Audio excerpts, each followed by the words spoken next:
Halo, balik lagi sama Bang Timur.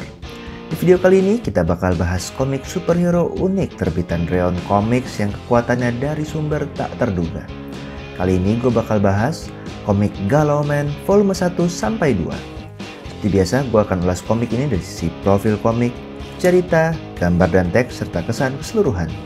Ingat juga kalau ulasan ini murni pendapat gue ya, jadi kalian bisa setuju bisa enggak sama video ini. Oke, biar gue makin semangat bikin konten serupa, please comment, like, subscribe, dan share video ini ya. Yuk kita lihat profil komik ini. Komik hitam putih terbitan Reon Comics ini mengumpulkan 20 bab yang hadir di majalah komik Reon, yang kemudian dibuat versi lepasan atau kompendiumnya di 2 volume ini. Tentunya dengan beberapa halaman bonus ya.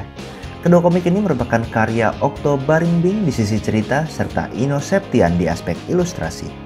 Dicetak secara soft cover, komik ini memakai kertas book paper yang umum dipakai pada komik manga terbitan Indonesia. Untuk volume 1 yang gue ulas ini agak beda karena merupakan limited edition dengan bonus cerita tambahan yang belum pernah dipublikasikan sebelumnya ya. Covernya pun berbeda dengan edisi regulernya. Volume 1 yang terbit di tahun 2015 ini terdiri dari 160 halaman, termasuk 15 halaman bonus dengan ukuran 14 x 19,5 cm, layaknya komik Reon lainnya. Dalam volume ini kita mendapat 12 chapter dengan 1 bab tambahan eksklusif. Nah, untuk volume 2 yang terbit tahun 2017 juga memiliki cetakan yang serupa dengan volume pertamanya, dengan 160 halaman hitam putih. Volume ini mengumpulkan chapter 13 sampai 20 dari kisah yang muncul di majalah Reon dengan tambahan 1 bonus chapter. Untuk cover keduanya cukup menarik ya, di mana volume pertama menekankan sosok Galau Man dari dekat, sedangkan volume kedua menunjukkan tokoh Krista dan Gracia yang juga memiliki kekuatan yang unik loh. Logo Galau Man sendiri cukup epic, tertulis di bagian atas dengan logo Reon di kanan atas serta nama kreator di bagian bawahnya. Halaman yang cukup tebal membuat keduanya punya punggung buku yang cukup rapi dan informatif. Sinopsis setiap volumenya bisa dibaca juga loh di bagian back covernya dengan sedikit penjelasan tentang duo kreator komik ini, yaitu Okto dan Ino.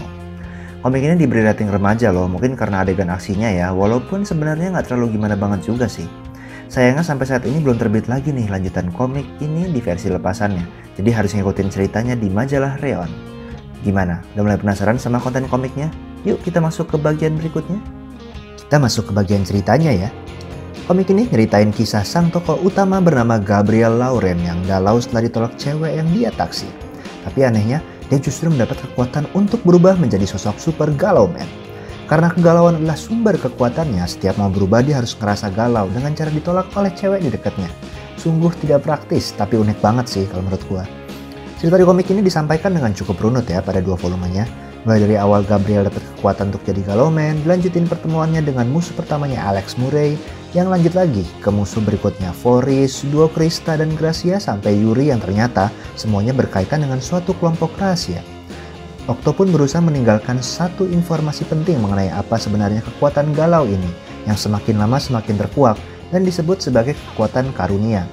Walaupun menggunakan plot maju, sesekali kita dibawa ke masa lalu untuk sejenak melihat kisah tiap penjahatnya, buat ngerti apa motif dan asal kekuatan mereka.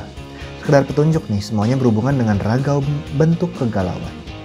Salah satu aspek menarik dari komik ini adalah tokohnya.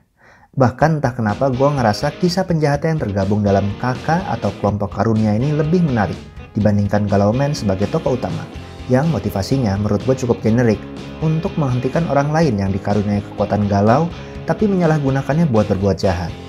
Ya, walaupun Galau Man sempat diberikan kebimbangan nih lewat dialog dengan musuhnya bernama Foris Quaranto, tapi pada akhirnya sang jagoan tetap berada di jalan kebenaran. Di sisi lain, gue lebih memahami kenapa para musuhnya berbuat jahat karena merasa telah dipecundangi dan terpukul atas suatu kejadian tertentu yang membuat mereka marah. Karenanya sosok Krista dan Gracia menjadi menarik karena mereka berubah pandangan dari musuh menjadi kawan buat Galau Man. Poin ini nyambung dengan tema yang coba diangkat di komik ini, yaitu teknologi, media sosial, dan bagaimana pengaruhnya terhadap kehidupan manusia modern. Digambarkan bahwa banyak orang yang sangat tergantung dengan teknologi, terlihat dari aksi kelompok karunia yang mematikan perangkat teknologi di utara Jakarta dan membuat banyak orang panik. Selain itu, tiap penjahat lahir dari keresahan atau kegalauan yang muncul karena sosial media yang rasanya fana dan menggerus jiwa. Walaupun eksekusinya bisa dibuat lebih baik dan smooth, tapi ide yang dibawa cukup menarik sih. Yang menarik juga adalah pemberian nama tiap karakter di komik ini. Ada Gabriel Lauren, Galau, Alex Murray, Alay, Foris Quaranto, Foursquare, Krista dan Gracia, Instagram, dan Yuri Tuparovic atau YouTube. Semuanya adalah nama media sosial yang kita kenal saat ini loh, dan sedikit plesetan tentunya. Untuk kisah bonusnya sendiri di kedua volumenya memberikan sudut pandang orang awam atas aksi Galaumen lawan para musuh dari kelompok Karunia. Di volume pertama kita bisa lihat bagaimana seorang reporter menyelidiki siapa sosok di balik Galaumen. Sedangkan di volume kedua masih kita ikuti reporter tersebut yang meyakinkan rekan kerjanya tentang gimana seorang pria yang dia temui berubah menjadi Galaumen. Cukup seru-seruan sih bonusnya. Nah, sekarang kita masuk ke gambar dan teksnya ya.